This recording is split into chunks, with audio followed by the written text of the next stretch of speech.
I'm Linda Franke. I am the Secretary for Program Resources for the Rio, Texas conference, which is why I ended up on this panel. Bea wanted me to have a question and answer with Linda, and Linda went, there's just too much to know. I can't do it by myself. So we've got two other people, Sue Sidney. Sue can say hi, and Sue has been, we were just talking, we've been United Methodist Women forever, and feel like we know a little bit about what kind of resources we have. And our third panelist is Andress Salter, who is from the national office. If you get the reading program, if you're involved in the reading program, I'm sure you have seen her name. So we're just going to kind of have a little conversation here and let you know about some of our resources. But I think we'll start off with asking Andress, on the reading program, could you let us in on how books are chosen and how they're put in the categories they're put in? What we do is books come to the national office from a variety of ways. We get recommendations from our local women who are participants in the reading program. We get recommendations from United Methodist Women who may not be participants but have read a book and think that it's wonderful, so they recommend it to us. We get recommendations from publishers who are publishers that we have a solid relationship with, and they send us books. So for instance, earlier in the year, when there were the Black Lives Matter marches, several of our protests, several of our publishers said, Andress, we know that you have a charter for racial justice. So we want to recommend some books that we think would be helpful for you on the charter for racial justice that we think could go on the reading program. One of the things about our publishers is that not all of them, but for a number of the publishers understand the value and understand the work of United Methodist Women. So they keep track of what we're doing. So they know we're working in climate justice. They know we are working on economic justice. They know we're working on, with children and immigration. And so as books come across their desk, they recommend those books, or they don't just necessarily recommend them, they send them. I have some favorites that come across, particularly children's books, but they come to us from a variety of ways. We even receive books from authors who have written these great books, and they will send them to us saying, I really think this may be something that would be good for your reading program. We take all of those.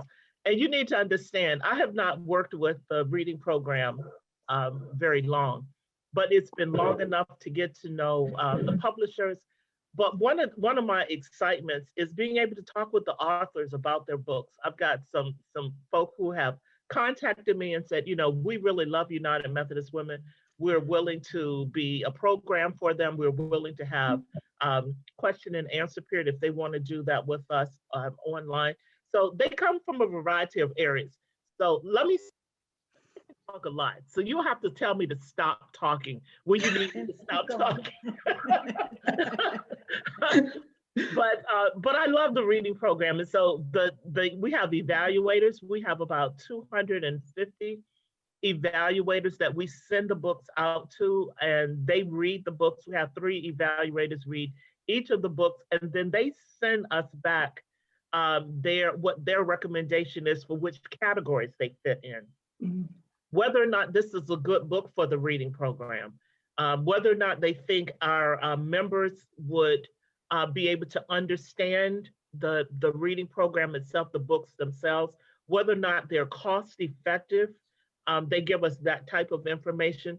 Some of the books have colorful language, and they will say, well, I think this may have too much colorful language, or I think it has colorful language, but I think it's not the language, it's the content of the book. So we get a variety of recommendations from a variety of people for the reading program.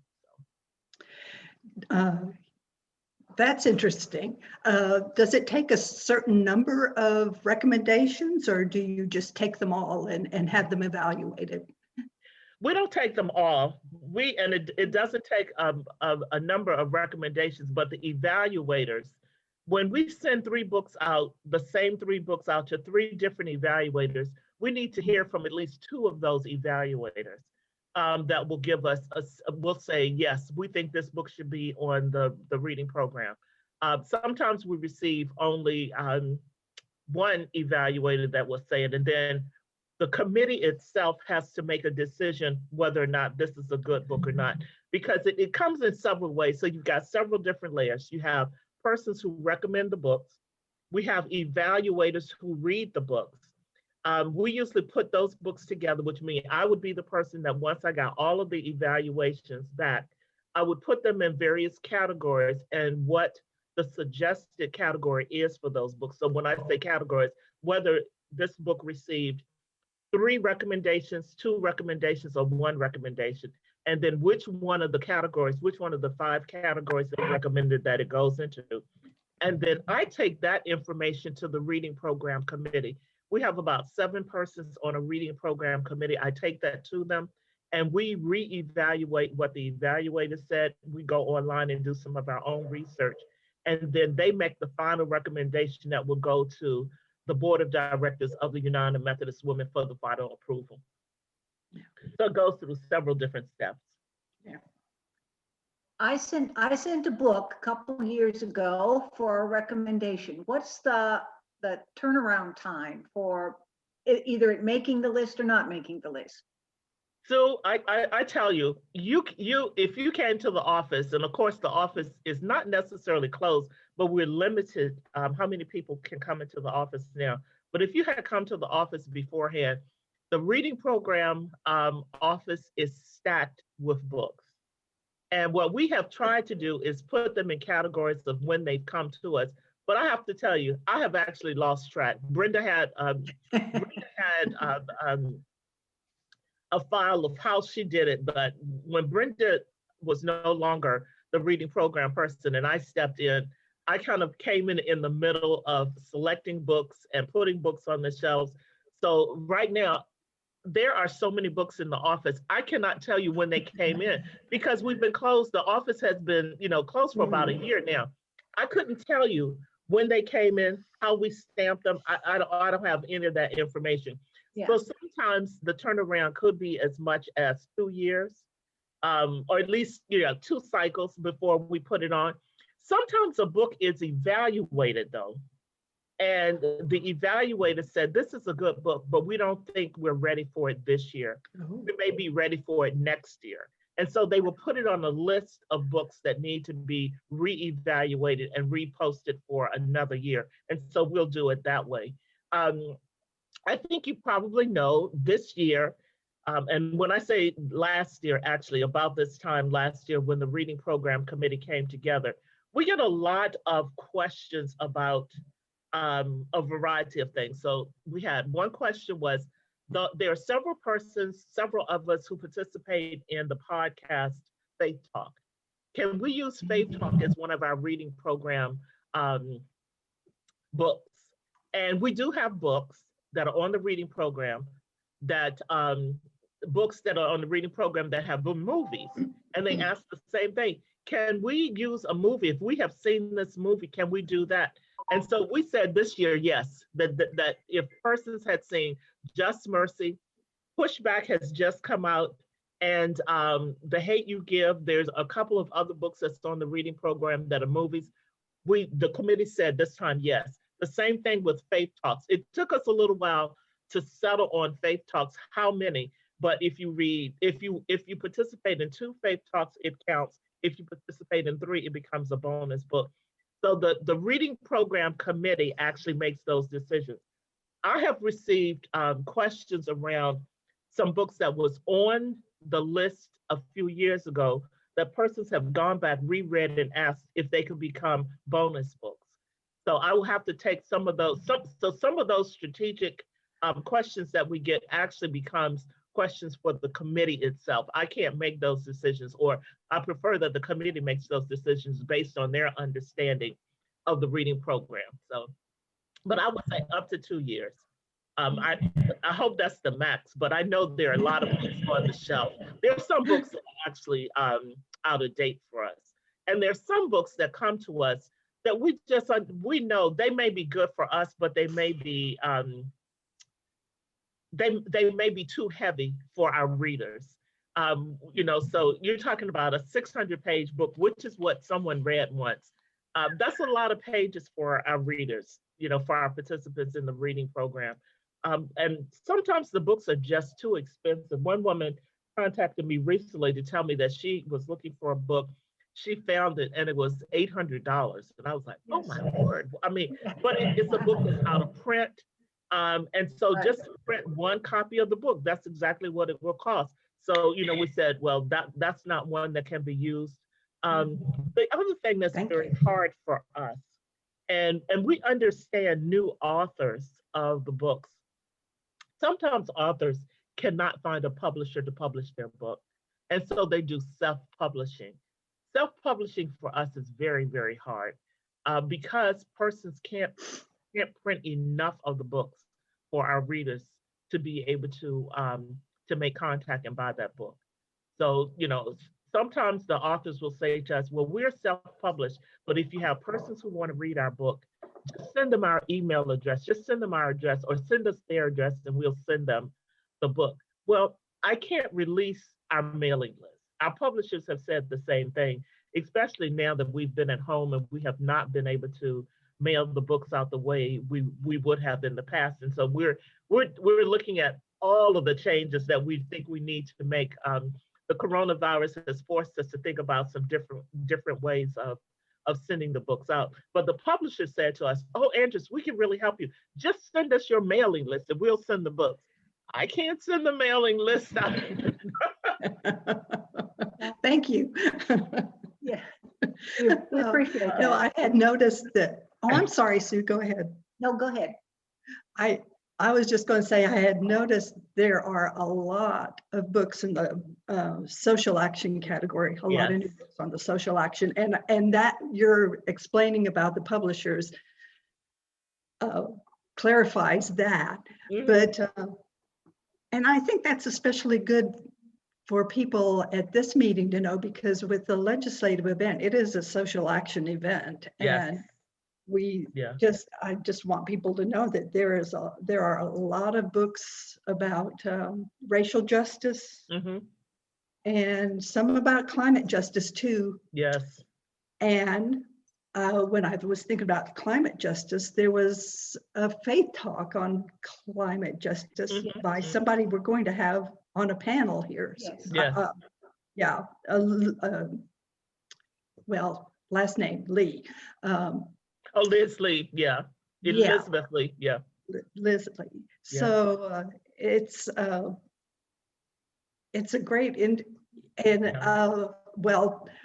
let me just tell you, we did do some infomercials that are going to be incorporated into this, and we tried. I think it almost happened on everyone to just go to the website unitedmethodistwomen.org. Yes. And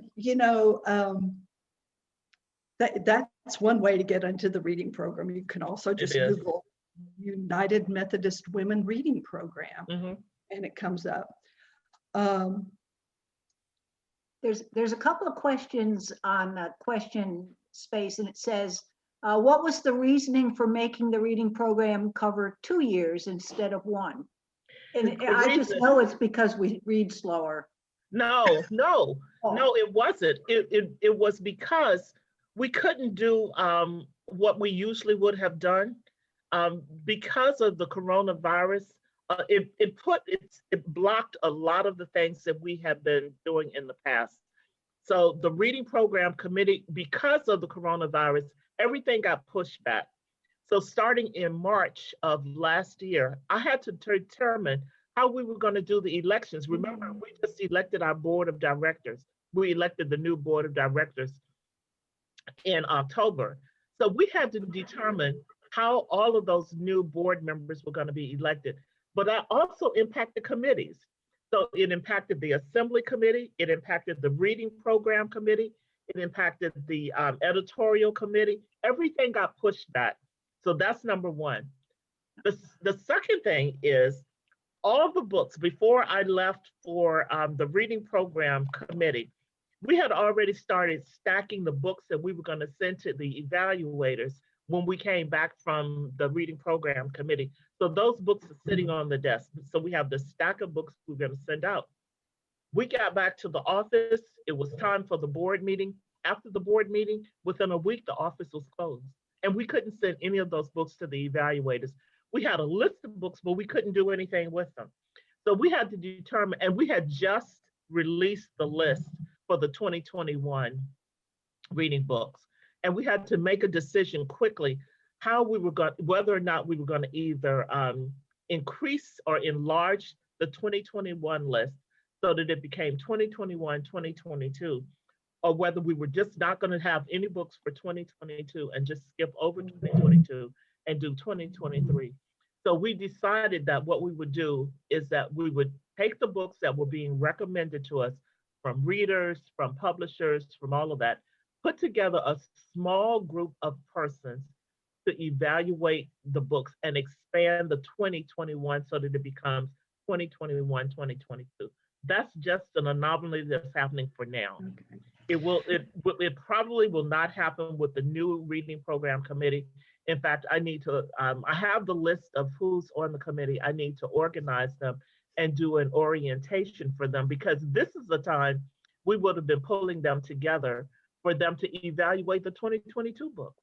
But we don't have any, we have books, but we haven't, they haven't been oriented yet.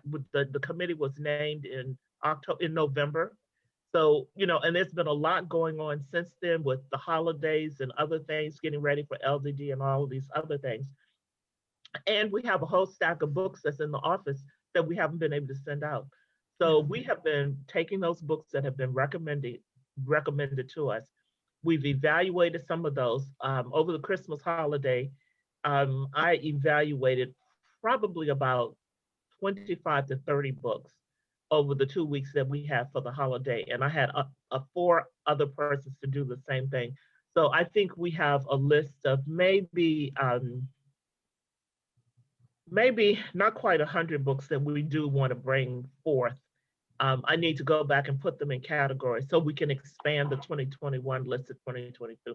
But no, the reading program during this time has been one of the most popular programs that we've had. It has kept us busy. It has kept us very, very busy. So Yes.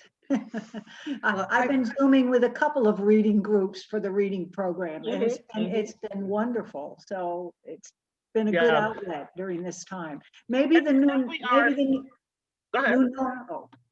I'm sorry.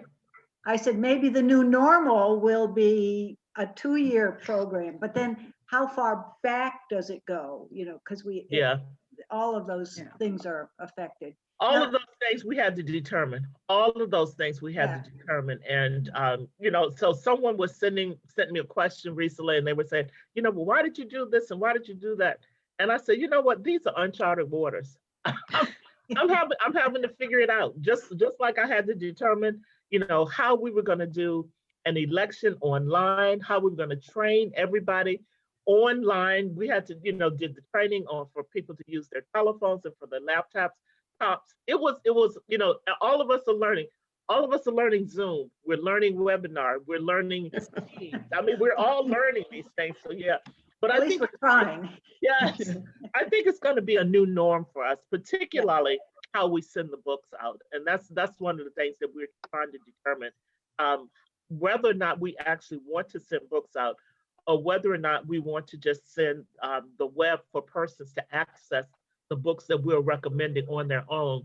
And we just cover their expenses if they order the book, a hard copy, or if they download it onto their Kindles, or if they do ebooks or whatever it is, thinking about some different ways of making sure that we can get the books to our evaluators and they can be evaluated in a different way. We're even looking at the form again, so yeah. Well, it's good to get that explanation, because I know in the last 4 years since I've been doing this, there's been a change every single year, and it's sometimes a little bit hard to keep up with them. I know. And sometimes we get pushed to make these changes. It's been challenging, but it's good to know this, and I'm hoping in leadership development days that some of this will come out too. I think we all need to know it because we're sitting out here going, "What's going on?" Yeah, So yeah. thanks for that And Andrew, who works with the Secretaries for Program Resource, is online. So, Mhm. I mean, he's available, and he has put together also work for LDD as well. So he will be there to respond to Yay. questions, but also leading as well. Good. Yeah. Now, I have a question also about, I like you love the children's books. And I'm not a child anymore, although I may be cycling around to that again, but how can I count a child's book, one of the children's book, as part of my reading accomplishment? That was one of the questions. That was also one of the questions that we got, that the reading committee received this time as well. We realized we have members of participants in the reading program that are on different reading levels. And so, the reading program books can be counted with, I think it's Plan 1, I think is what we did. I'd have to go back and look at the decision, but they also count as well for everyone. It's not just for the children. Now, we did get a request, should we start a reading program for children? Should we start a reading program for youth? And the committee will need to make some decisions about that. Some local units already have reading groups in their local churches and on their district. So I talked with one woman who I just absolutely loved. She had the book. I can't even remember the name of the book now, but I love the author. But she does this with her grandchildren, and she actually has her grandchildren do a book report for her district. And she said it's a way of not only teaching her grandchildren to read, but they get to perform the book itself. And then they loved it when they had an opportunity to meet the author online. The author came online, had a great question and answer period with the children. The author read the book to all the participants for that particular program. She did a program for that. So there are some really creative ways of doing this. One of the things that I said I wanted to do is go to the library and read the books to senior citizens and read the books to the children, because we've got a variety of books that are absolutely wonderful, particularly children's books. The children's books have such great messages. So, I love the children's books too. If I can't always read the other books, and I don't even try, but when I see the children's books, I read them all. They come home with me. I used to, I'm a special ed teacher. So I used to have books and comic books. So I read the children's books. Yeah. Those are my favorites. So some of my and I kind of don't know why we don't have reading program circles in all these assisted living centers. It seems like just a no-brainer to go there. But it is. So and it's a great place. I'm glad you said that, Linda, because we've got so many books in the office. That's a great place that I could donate books. There you go. We've got all of these books in the office. We could donate books to any number of facilities for senior citizens. So yeah. Okay. Well, I think we have questions. There are some questions here about how to get books, and somebody was asking about whether we can get books on sale. And I think, I could be wrong, but I think when books get to be older, that the resource center does put them on sale. Yes. But but we don't have them through the resource center anymore. You have to buy the reading program books. You have to buy the reading program books through Amazon, through other ways, Amazon, your bookstores. And so, yes, you can get them on sale. But there are books that we have at the resource center, some of the older ones, that you may be able to get for, a reduced price. Sometimes they go down to $10 and you just,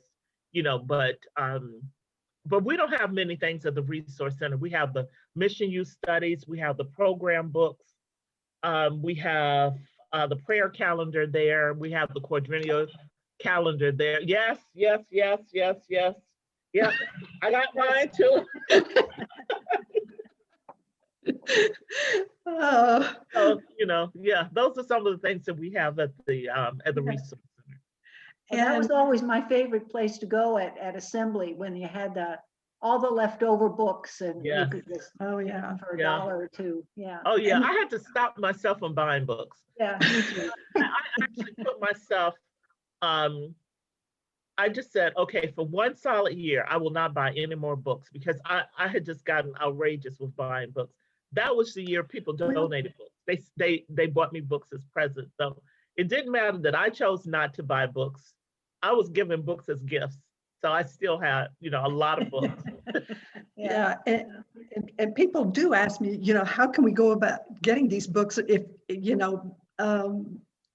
they don't want to order from Amazon or whatever. And of course, you can get these books any place you get books. But, it seems to me like I guess this is up to each district and conference. If sharing books is a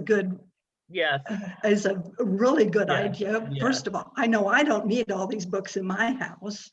And some of them I do need to read twice. A lot of them on the reading program this year I have read twice because it's there's just too much information in there. Sorry about that. You can get the books from the library. You can get the books. But I think the book exchange, because someone asked me about that. They said, we have these books and can we exchange them with other? I think it's great to be able to exchange them with other local units, other districts. So you're not paying for all these new books because they do become costly. Yeah. So I think people have to determine ways to share them. Be creative in how you share. It's a little bit hard with the quarantine, but it is. But hopefully, when this is all over, we can get together and share books and hopefully, I'm not missing any more questions in here. I probably am. There was one question about the committee. Now, who makes up that final committee? And is it I think they were interested in asking, is it worldwide Methodist women or is it just U.S. Methodist women? It's just U.S. United Methodist women who make up the committee, but we get books recommended from a variety of sources. Right. What happens though is there is a certain time period of the year that we put the books out for persons to take. We just get so many books, and so we have to donate. And so we just put the books out on the table, and any staff who sees a book or visitors that come in that see the books that want to take the books, they're welcome to them. We have 7 regional missionaries, and when the regional missionaries have been in town, they will also come by the office and they will get stacks and stacks and stacks of books and take them back to their various mission centers and so forth. Particularly the Mission U books. Several of the regional missionaries have started having Mission U's in their own country. So Sierra Leone will take some of the books and some of the Mission U books particularly, but they take the old ones and some of the newer ones, and they do Mission U in their own countries. The Philippines has done that. So they've been in other countries, they will share those books with other countries that of course, that read English as well as sometimes they're translated, but they're taking some of the programs that we have, such as Mission U, some of the retreats that we do, and they take those books that they think would be helpful for the women in their countries, and they use them as well. So they're used in a variety of ways. And we get books. Bishops recommend us books that they have written, but also that they have read. We get a lot of recommendations. So Yeah, good. Well, I think we've covered reading program pretty well. I think there's some questions about, when people say program resources, I think what we think about is our program book and our prayer calendar. And I don't know if people realize the prayer calendar is online now. There are lots of programs online. Yes. And, when I think about program resources, I just kind of go, you know, if you go to UnitedMethodistWomen.org and look at all of these, goodness, everything that's there is just, it's kind of amazing. We've got, I mean, you can even order posters and things, or some of them are downloadable. Gosh, before I got onto the, got ready for this event, I would just kind of went to the social action page, and oh my goodness, there posters on just energy for all, and there are posters on racial justice. Just a lot of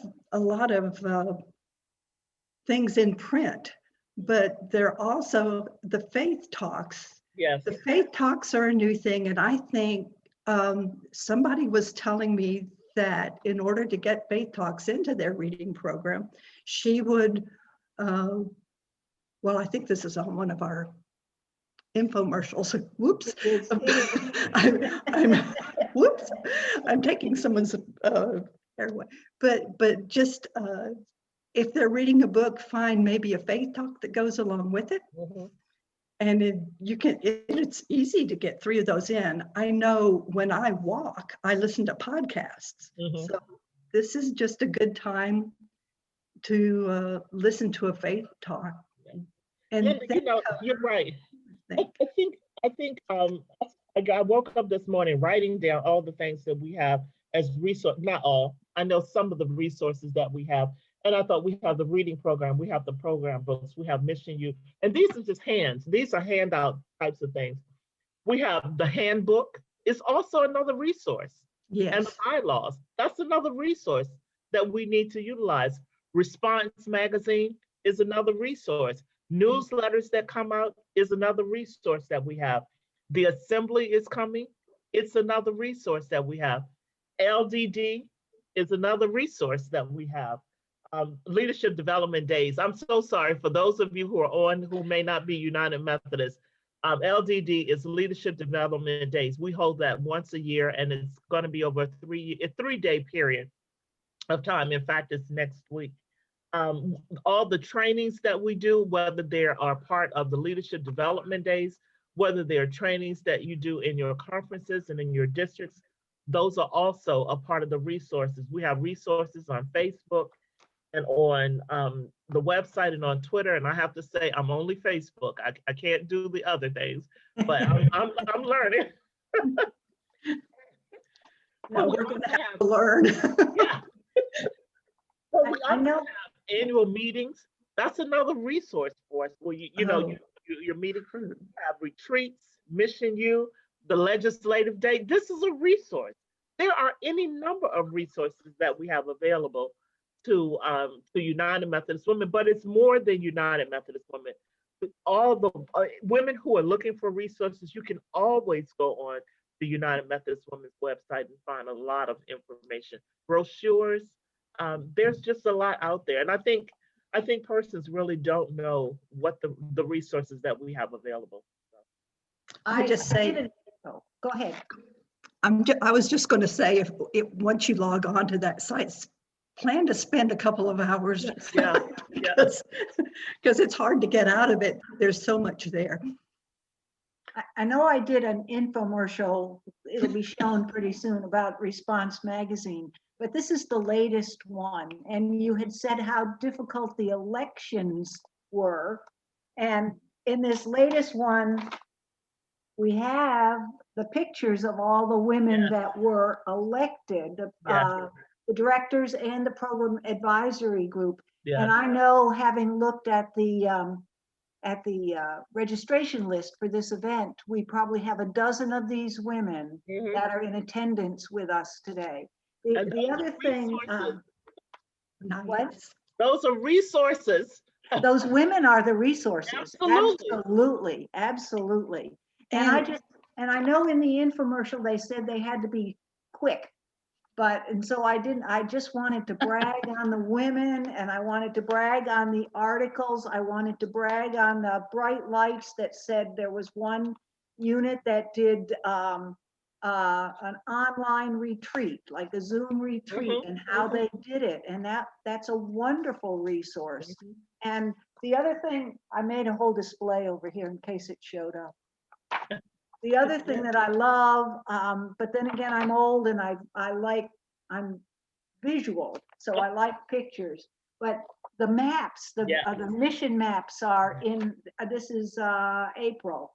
So all those mission maps, and they're much prettier pictures than they used to be. I remember the original pictures.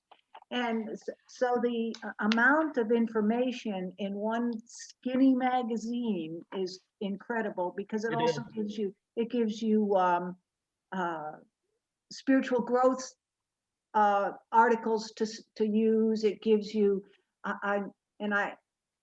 my women are always asking, well, where does my money go? I made my pledge, what happened to it? And the treasurer usually says, well, I sent it to the district. And that's not the story of that money. But if you get In Response magazine, see, I'm doing a whole nother commercial, aren't I? If you get into Response magazine, you can find that little picture that tells you which of those projects are funded by your money, the little pictures here. And so you can say, here's where your money's going. And I love it. I love mostly that it started out as the Heathen Woman's Friend. That was 1869, it started, and how it's evolved over each joining of different Methodist traditions until it became Response when we became United Methodist Women in 68. That's when it became Response. And I love that thought of the Heathen Woman's Friend. And I'm thinking, am I a heathen woman because I like it so much? You know, but anyway, I so dislike that word. I know, me too. I in teaching the missionary conferences and going back in history and how we're looking for the heathens, and I'm thinking, I don't like that designation at all. So I much rather have Response. I'm talking too much about Response. So I was telling you about books that have been recommended. These are two. This is one that has been recommended to me, and this is one that was recommended to me for the reading program. I just bought these books home. My local unit, we have been doing the study. So we've been working on it as a part of my local unit. You know, I mean, and I'm at home, so you can tell I've got books at home. Yeah. Two of those books we've had at Zoom studies on two of those books. Yes. Our local unit is reading books and then discussing them via Zoom. So that Zoom has been a lifesaver this year, actually. It has. I'm gonna break in for a second. You got a couple of people who have hands up that want to talk. If I yeah. Someone call Hazel McClure's got her hand up. Hazel, do you still want to talk? You have to unmute if you want to talk. No, I don't have anything to talk, let's say. Oh, all right. Then I'm muting you again.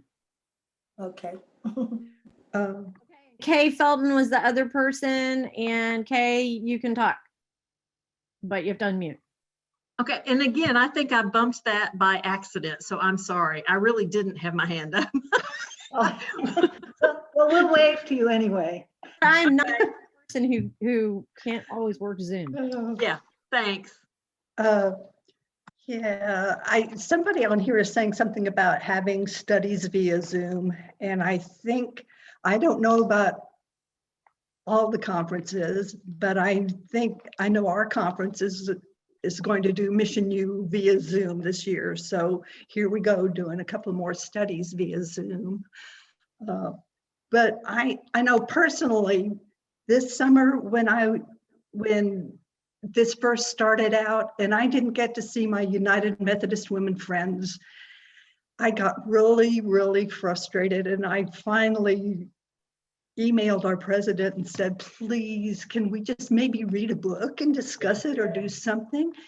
It's just such a good way, either read a book, do a study online, do something, because we really miss each other. We want, so. Yeah, our local United Methodist Women, we met every month. And we usually take the summer off, but starting in September, we started meeting again, and we did the book, the study book. It's time for us to meet again, our local unit. I'm also in a Bible study group at my church. We've been meeting via Zoom as a team. I mean, if it had not been for Zoom and webinars and some of the team meetings, I don't know what we would have done. I mean, you know, just being isolated, quarantined at home is no fun. You know, there were days, I think in the beginning, that I just wanted to go out. I live on the 10th floor and just go out on my balcony and just scream. And I wasn't the only one. So, you know, and I needed the fresh air too. I mean, we've learned to live this way, and I don't know how much longer we're going to have to live, you know, in this bubble. But having the reading program, having the resources, being able to meet online with your United Methodist Women and with other groups. For Christmas this year, the staff of the national office, we did our Christmas party, a luncheon Christmas party over Zoom. Everybody had their own lunch, and we came together, and they moved us into rooms. It was great. We can do that. We can do that on our conferences and on our districts and on our local levels. You know, when you start thinking about how you want to train your districts, think about doing it that way. You know, go on and put them in classrooms in different rooms so they can do their work together. We're going to be doing that this next week as a part of development days. So I think you save a lot of money doing that too, which is nice. We can go to our missions then instead of flying people to meetings and things like that. But somebody on here is saying, how do you involve people who don't do Zoom? I know at our meeting, our local meeting last week, our preacher said, hey, we've got a screen up in the sanctuary. We could put this up on the screen and socially distance and mask and do that. Now, you're going to want to get enough people involved to make it worthwhile, but you know, you can use these videos or do whatever in that kind of format. Yeah, and I mean, we don't talk about it as much now, but conference calls still work. Oh, what do you know? So somebody wanted to see the books, the Do All Lives Matter and the other two that you just held up. One of them is this is a recommended book. And it's excellent. We are doing a study group on that now, and it's not just our unit, but other folks in, and it's not offensive as some can be. It's very, very good. And this was another book that was recommended. Now, the author of this book actually is the host of the Faith Talks. And she will be interviewed next week on the Faith Talk next week. Jennifer Farmer will be one of the interviewers. And this is her book, and she will be interviewed about this book and other things but this is one of the books that was recommended. And of course, this is our study book. And so our local unit is using this as our study book as we're completing for the year. So I saw someone say, you just have to figure out how to be creative. Now I have to tell you, and like I said, Linda, I talk a lot, so you may just need to shut me down. But one of the things that I'm on Zoom, webinar, or Teams every week. I mean, several times a week, sometimes several times a day. Thursday of last week, was it Thursday? I think it was Thursday of, not this past Thursday, of the last week. I was on 6 Zoom meetings. It was either Zoom, Teams, or webinars. I was exhausted. So the next day, and I also try to work with the staff with whom I supervise. So when I'm working with the staff, just doing one-on-one, I don't use Zoom, I don't use Teams, I don't use webinars. I just use my telephone and we talk over the telephone. That way I can just put my headsets in and we can have a great conversation. We don't have to look at each other. They don't have to get dressed if they don't want to. I mean, because with this, I have to tell you, when I realized it was getting close to time, I had to jump up and put something different on. You would not have wanted to see me in what I was wearing earlier. So, you just have to, so that's one of the things with Zoom and webinar, you have to at least dress from the, put some clothes on differently. But yeah, I hear you saying too, another one of our resources is our fellow United Methodist women. Yes, I have yes. learned just so much from other women that, and that's why I didn't want to do this on my own, because, people will say, oh, go to well, here's another resource that I didn't mention, go to our Facebook page, or Yes. go to our, what's the other one we're on? Twitter and yeah. And Yeah. I'm going, okay. Yeah. And she apparently, I kind of looked at him and went, no, that's not really my thing. And Yeah. I'm that way about the prayer calendar too. The prayer calendar online has the Bible verse and the birthdays and stuff. But I sure like holding this and looking at the pictures from the kids and the comments from the deaconesses and the missionaries, so there's, well, we're all different, We are. And I have to tell you though, with the books that we have now, there are books that are page turners. So you can actually go on the web and you can find books that you can just turn the pages and you can read them. I really like that. I like being able to do that sometimes. I do like having a hardback in my in my hand, but I also like being able to do that as well. Someone asked the question, how do we select the evaluators? And let me respond to that, because the evaluators sometimes come to us. We don't select everyone who's an evaluator, but we will have persons that will say, well, in fact, I heard from Mary Ellen Kilmer. She's a Great Plains, lives in the Great Plains Conference. But she contacted me this week saying, are we going to continue to use reading program evaluators? And I said, absolutely. So there are persons who are recommended to us for as evaluators, persons who say, I would really love to be a reading program evaluator. So the evaluators come from a variety of sources. They don't necessarily need to be, they can be a local woman, district, and some are not even United Methodist, but they come to us from a variety of sources. I love the evaluators reading the books. Some of them tell us, I only want Spanish books, or I only want Korean books. Or some will tell us, I only want children's books. And Mary Ellen is one of those who loves the children's books. And so she'll say, I only want children's books. And so we'll just send her all the children's books, as many as we can, as she loves to read those. There's some people that say, I only want social action. Some will say, I only want spiritual growth. So, we have a variety of evaluators. They tell us what their preferences, and we try our best to give them, to help them with their preferences. Sometimes we can't, but because we get so many books from a variety of places that are just, they're just great books. I think if I had my brothers, that's what I would do. I would love to be able to do the reading program, but that's just one of the roles that I play in the organization. So yeah.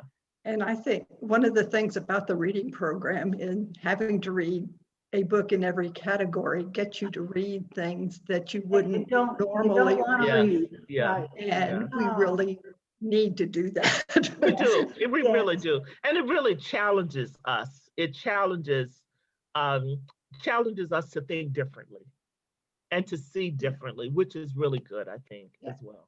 So yeah, I can remember reading a lot of books I didn't want to read. mhm. I thought, oh, I will never get right. I started this morning, however, reading a book about Eleanor Roosevelt and her spirituality. And it was at the end of the book, I ended up crying this morning because of Mhm. the way the book touched me. And Yeah. I was grateful for that. Yeah. So, And I All think, kinds. so you want to talk about race is another one I had to read twice. Yes. Because the first yeah. time I was kind of like, oh my goodness.